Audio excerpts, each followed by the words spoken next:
अस्सलामुअलैकुम जी, कैसे हैं आप लोग? सब खैरियत से हैं? आज मैं ठंडियानी में हूँ, ठंडियानी टॉप, एबटाबाद में ये ठंडियानी टॉप है और बहुत ही खूबसूरत जगह है, पुरसुकून, ठंडियानी से तो आपको पता चल ही रहा होगा कि ठंडी है।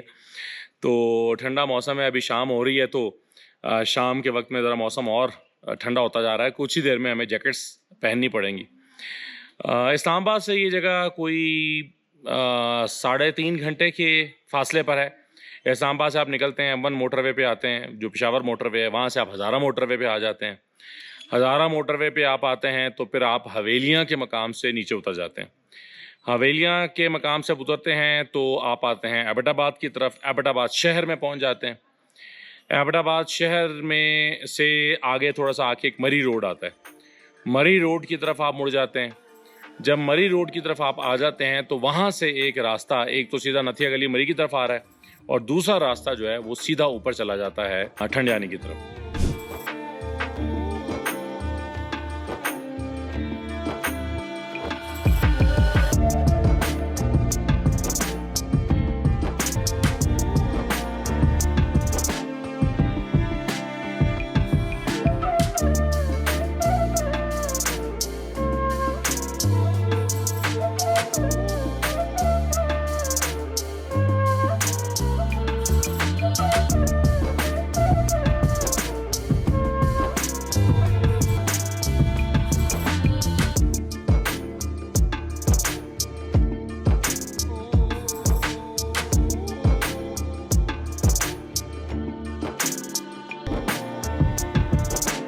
ठंडियानी की तरफ आने वाला जो रास्ता है ये कहीं कहीं सड़क बन रही है, कहीं पर बहुत ठीक रास्ता भी है, कहीं रास्ता ख़राब भी है, लेकिन बहरहाल आप कोई भी गाड़ी लेकर ठंडियानी आ सकते हैं। ठंडियानी जब आप ऊपर आ जाते हैं टॉप के ऊपर, तो वहाँ आके आपके पास, अगर आप, बहुत सारे लोग तो सुबह आते हैं और शाम में घूम फिर के वापस चले जाते हैं, लेकिन कुछ लोग फिर नाइट स्टे करना चाहते हैं। तो नाइट स्टे करने के लिए आपके पास कुछ ज़ाहिर है प्राइवेट अकोमोडेशंस भी हैं, अच्छी भी हैं, महंगी भी हैं, थोड़ी सस्ती भी हैं। लेकिन मैंने जहाँ पर स्टे किया है ये खैबर पख्तूनख्वा का जो टूरिज़्म डिपार्टमेंट है उनकी तरफ से बनाए गए पॉड्स हैं।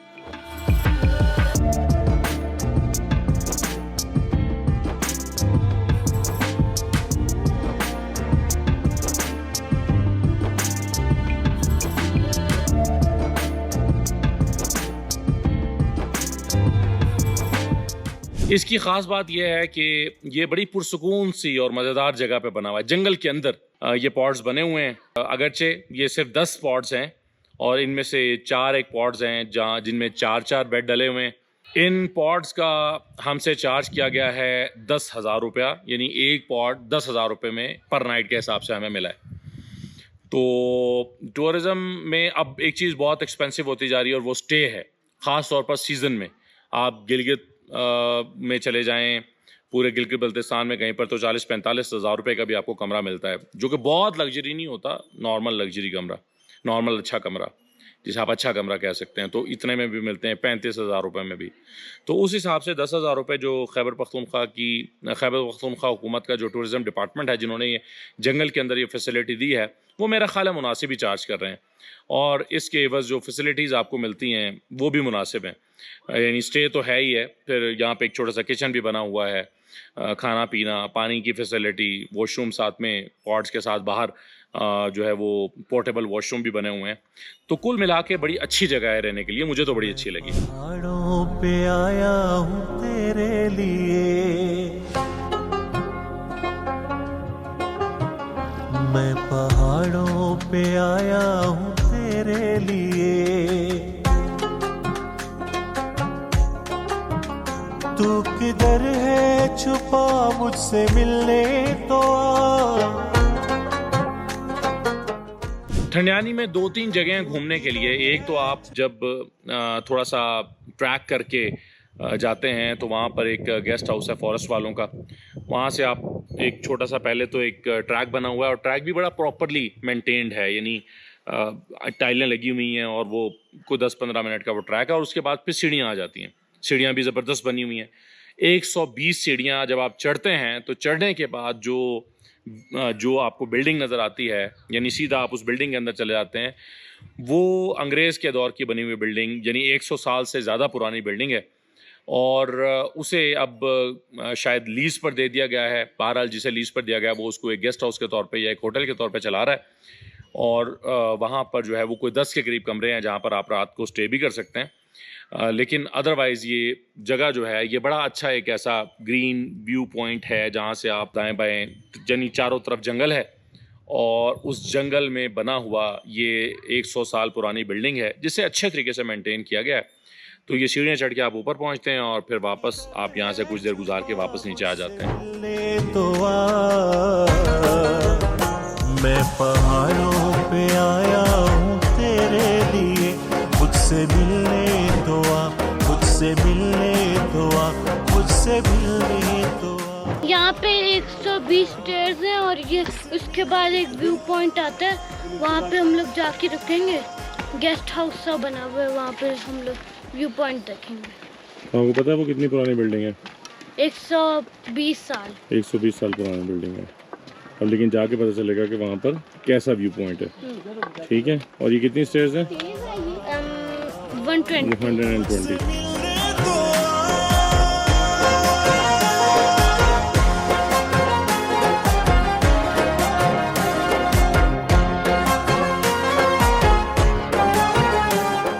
तो एक तो ये वाला पॉइंट है और दूसरा पॉइंट ठंडियानी में जो है वो एक हेलीपैड के नाम से एक जगह जानी जाती है। तो उसमें थोड़ा सा आप ऊपर जाते हैं और ऊपर जाने के बाद थोड़ा सा वहाँ पर जाके वहाँ एक यानी आप कह लीजिएगा कि टॉप सी एक ग्रीन जगह है जहाँ पर कुछ घोड़े वाले आपको मिल जाते हैं, कुछ आपको चाय पकौड़े और इस तरह से बैठ के एक व्यू मिल जाता है, कुछ देर गुजारने को मिल जाती है। वहाँ पे एक पुरानी बिल्डिंग भी है जो मिस्मार हो चुकी है, वो भी अंग्रेज़ के ज़माने की बिल्डिंग है लेकिन वो मिस्मार हो चुकी है, उसको उस तरह से प्रिजर्व नहीं किया जा सका। मुझसे मिलने तो आ, मुझसे मिलने तो आ, मुझसे मिलने तो आ, मुझसे मिलने तो आ। अभी हम लोग खड़े हुए हैं ठंडियानी में। ये इस जगह का नाम है हेलीपैड और अभी हम लोग थोड़ी देर यहाँ पे रुकेंगे, स्टे करेंगे थोड़ी देर, फिर हम लोग वापस होटल में चले जाएंगे अपने। ये पहाड़ का व्यू वो सीधा है और पहाड़ के बिल्कुल ही ऊपर सूरज है। इससे पहले हम लोग 120 सीढ़ियाँ ऊपर चढ़े थे और 120 सीढ़ियाँ नीचे वापस आए थे और अब हम लोग आए हैं। 2-3 मिनट का रास्ता था गाड़ी से और यहाँ पे हम लोग पहुँच गए हैं पैदल, बल्कि चलना चढ़ाई नहीं थी, बस इतनी सी रोड थी, ऐसे करके ये हम लोग आगे बस पहुँच गए, बहुत जल्दी पहुँच गए हम लोग। तो आप हाइकिंग करना चाह रहे थे और हाइकिंग का मौका ही नहीं मिला? नहीं, वो कल मिलेगा अम्ब्रेला वाटरफॉल में जब जाएंगे। तो आज ये बताओ, ये आपके शूज़ के साथ क्या मसला पेश आया है? मैंने शूज़ अपने भूल गया, मैं जल्दी में था, आपने बोला जल्दी जल्दी आओ, मैं घर में छोड़ के आ गया और ये चप्पल पहन के आ गया। ठंडियानी बेसिकली जंगल के अंदर वाक़ई जगह है।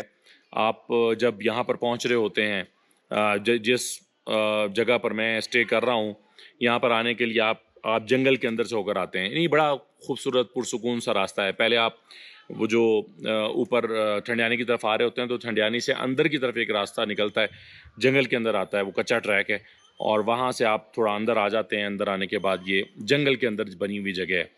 तो ठंडियानी वैसे तो कोई बहुत यानी आप ऐसा नहीं कह सकते कि बहुत ही कोई ऐसी पब्लिक प्लेस है या कोई ऐसी जगह है कि जो बहुत बड़ी टूरिज़म की प्लेस है। ख़ास बात ठंडियानी की क्या है? ख़ास बात ठंडियानी की गर्मियों में एक अच्छा मौसम है, सर्दियों में तो खैर बर्फ़ ही पड़ती है, लेकिन गर्मियों में अच्छा मौसम आपको यहाँ पर मिल जाता है और नेचर मिलती है। यानी मैं यहाँ पर क्यों आया हूँ या मुझे आकर यहाँ क्यों मज़ा आ रहा है बहुत ज़्यादा, इसलिए कि मुझे नेचर मिल रही है। मेरे हर तरफ नेचर है, मेरे नीचे भी जंगल है, अगर आप थोड़ा सा में आप ये देख रहे हैं तो ये भी जंगल है, फिर इस साइड पे भी जंगल है, सामने भी या चारों तरफ जंगल है। और इस जंगल में ये बने हुए इस जगह को मेंटेन करके और यहाँ पर ये पॉट्स बनाए गए हैं। तो मेरा ख़्याल है कि जब आप शाम यहाँ गुजारेंगे, सुबह आप अगर सनराइज़ के वक्त उठ जाते हैं, जाग जाते हैं, सनराइज़ के वक्त जब आप उठेंगे तो उठने के बाद आपको जो व्यू मिलेगा, परिंदों की चहचहाहट मिलेगी, तो इसका कोई मोल नहीं है। ये आपकी सारी शहर का शोर से आपकी जान छुड़ाने वाली जगह है। शहर का शोर इसमें आप कहीं बहुत पीछे छोड़ आते हैं। नेटवर्क भी कोई आता है, कोई नहीं आता भी है तो वो बहुत ज़्यादा नहीं आता। वैसे भी मैं खैर ऐसी जगहों पे आता हूँ तो ट्विटर भी खोल के नहीं देखता, इसलिए आप देखते हैं 2-3 दिन तक मैं कोई ट्वीट ही नहीं करता। तो मैं आकर बस नेचर के साथ बातें करता हूँ, यहाँ बैठता हूँ खामोशी के साथ और दरख्तों से बातें करता हूँ। परिंदों की आवाज़ें आएंगी उसको महसूस करता हूँ, आंखें बंद कर लेता हूँ और फिर महसूस करता हूँ परिंदों की आवाज़ों को अलग अलग करके देखता हूँ कि कौन सी आवाज़ किस परिंदे की हो सकती है। तो इससे मेरी थेरेपी होती है, मुझे तो बड़ा मज़ा आता है। तो इसलिए ये जगह इस लिहाज से बहुत अहम है। और ये तो खैबर पख्तूनख्वा हुकूमत के सरकारी तौर पर बनाए गए पॉड्स हैं ना। इसके अलावा आपको इसी जंगल में दाएं बाएं छोटे प्राइवेट लोगों की एक बनाई गई अकोमोडेशन भी मिल जाती हैं, कुछ नॉर्मल भी हैं, कुछ बहुत अच्छी भी हैं, तो वो भी जंगल में बनी हुई हैं। तो इस लिहाज से मैं समझता हूँ कि बड़ी एक ये मज़े की जगह। अभी मैं हाइकिंग करके आया हूँ और उससे मुझे और ही मज़ा आया। तो अभी शाम हो जाएगी और शाम होने के बाद फिर हम कुछ बारबेक्यू करेंगे यहाँ पर और रात यहाँ रुकेंगे और रात रुकने के बाद फिर सुबह अर्ली मॉर्निंग हम यहाँ से निकल जाएंगे। लेकिन मैं आपको इसके बाद आगे विजुअल ज़रूर दिखाऊंगा रात के, कि रात यहाँ पर किस तरह की थी और सुबह कैसी हुई है।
ठंड होना शुरू हो गई है थोड़ा हल्की हल्की। अभी जैकेट जो है ना वो लानी पड़ेगी। हाँ जी, वो लगा के देंगे। हाँ, वो दिल्ली क्या बोलते हैं उसको? दिल्ली। हाँ बिल्कुल, के पश्तो में वो मानसहरा में होती है। दिल्ली होती है, इधर भी होती है ना सर, इधर भी होती है। ये जो पड़तल नहीं है, बिहार और पड़तल के नीचे जड़ों में यही है। वो यहाँ पड़ी भी है आपके पास? ये पड़ी हुई ना, यहाँ होती है वो लकड़ी? हाँ, अभी देखो लगाते हैं। वो थोड़ी सी आपने मुझे देनी है, मैं लेके जाऊंगा। मैं अभी देता हूँ ना। नहीं, दिल्ली है, दिल्ली। कोई बात नहीं, आप टेंशन ही ना लें, हमने इससे भी लगा लेनी है। सर खुद इनसे ये एडवेंचर, इनसे भी बड़े-बड़े एडवेंचर करते हैं ना, ये लोग करते हैं। ये देखिए, ये दिल्ली है, ये देखिए। हाँ, ये दिल्ली। देखो वो ये बिल्कुल सुर्ख, ये बिल्कुल पेट्रोल की तरह आग पकड़ती है। ये मैं थोड़ी सी लेके जाऊंगा वैसे आप। और ले जाएं सर, जितनी चाहिए और दूंगा मैं, उधर बहुत है मेरे पास। बस ठीक है। इधर इनका डेपो ये बना टेंशन ना करें आप। दिल्ली का डेपो है, पूरा गाड़ी भर के दे देंगे। बस ये मेरा काम है इधर। कि वहाँ हम घर पे ना, हमने तवे रखे हुए हैं बड़े, घर पे छत पे तंदूर भी बनाया हुआ है, तो हम लकड़ियों पे खाना बनाते होते हैं। तो मैं दोस्त आते हैं ना,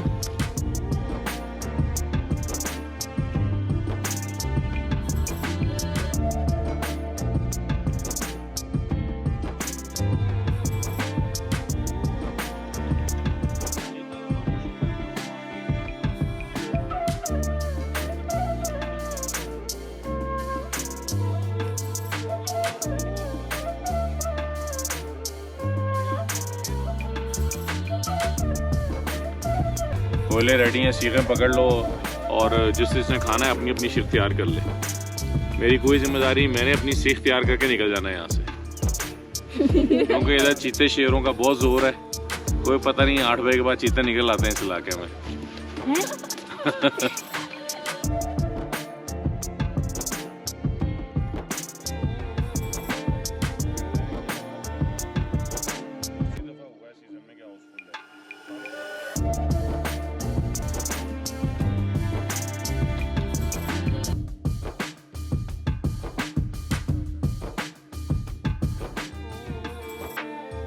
कैसा फिर जंगल में मंगल हो गया ना?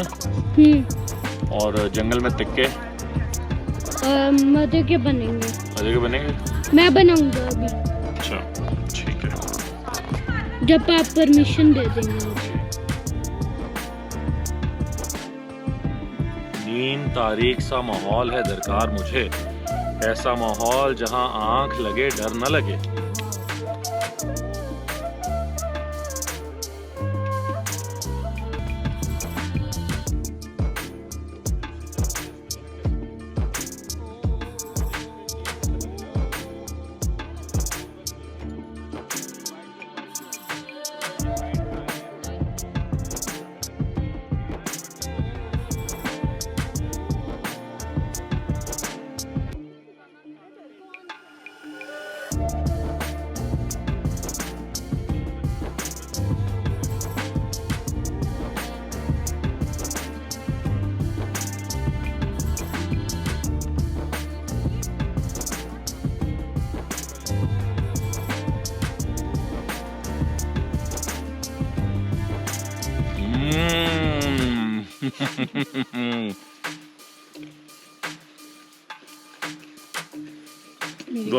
ग्रीन मिर्च, ग्रीन चिल्ली का मजा आया ना।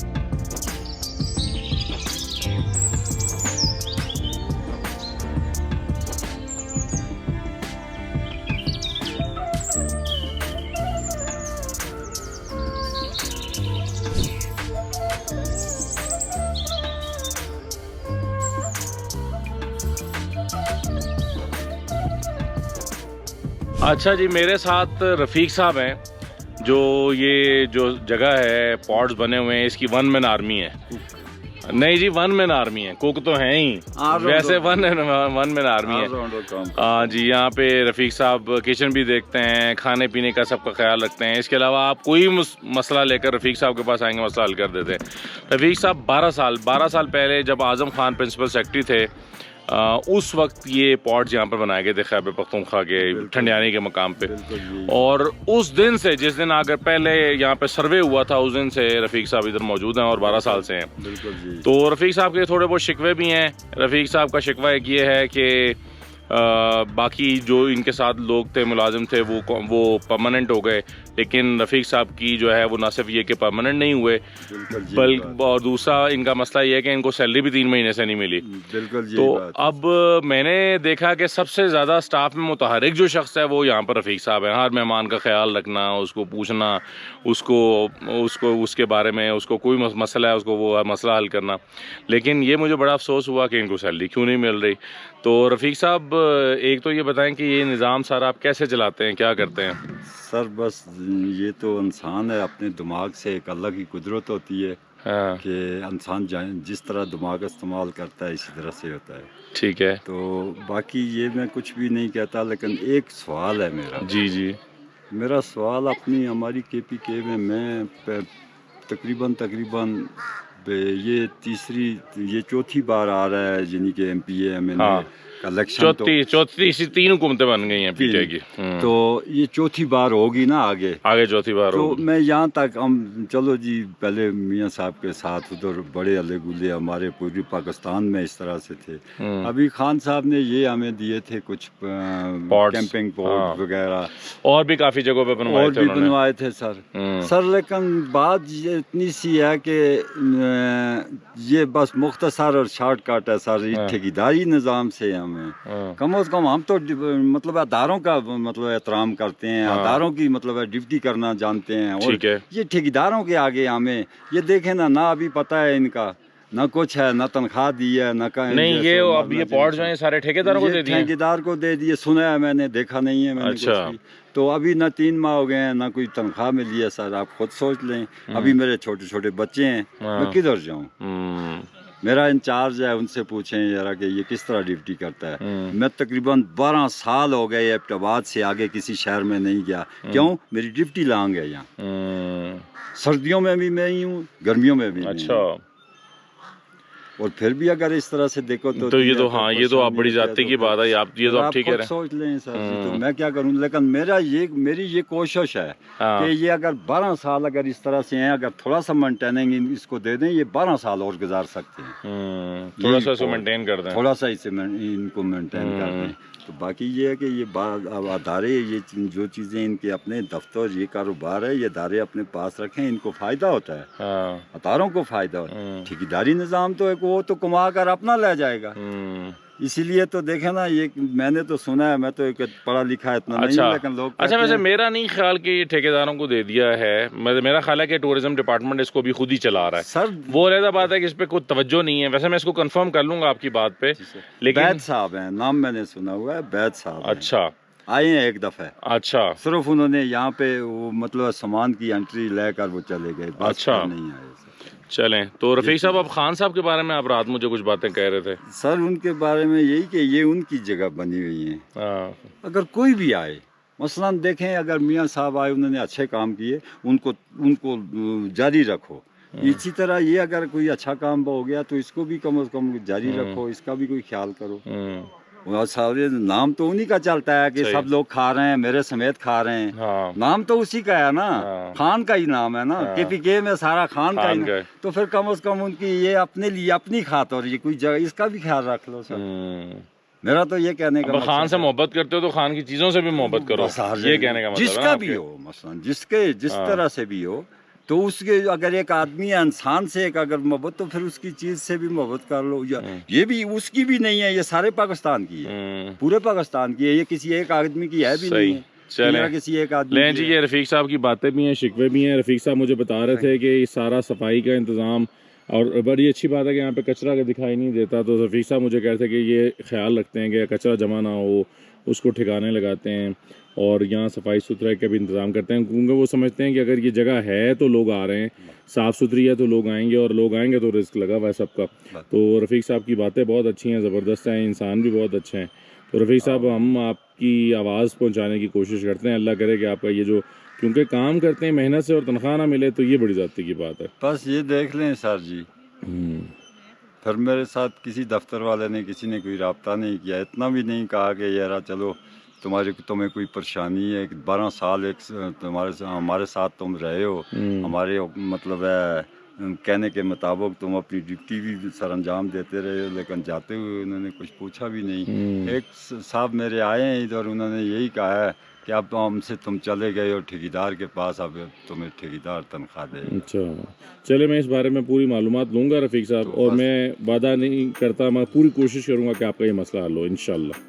ठीक है जी। तो एक तो होती है ना सर, मसला ये है कि अगर नहीं कर सकते मुझे जवाब दे दें, या कहें यार ठेकेदार दे दे, ये दे दें, सैलरी नहीं मिलनी, जाओ ना, हाँ जाओ, बस चला जाऊंगा। मेरा तो इधर बस की बात नहीं, मैं किसी को जोर तो नहीं लगा सकता, मैंने कोई शिकवा भी नहीं किया, लेकिन कम से कम एहसास तो होना चाहिए ना। ठीक है, ये तो बिल्कुल ही गैर मतलब है एहसास की बात जी, ये तो गैर एहसास की बात। चलें रफ़ीक साहब, इंशाल्लाह मैं आपसे रब्ता करूँगा। ठीक है, थैंक यू सर, शुक्रिया जी, बहुत बहुत शुक्रिया।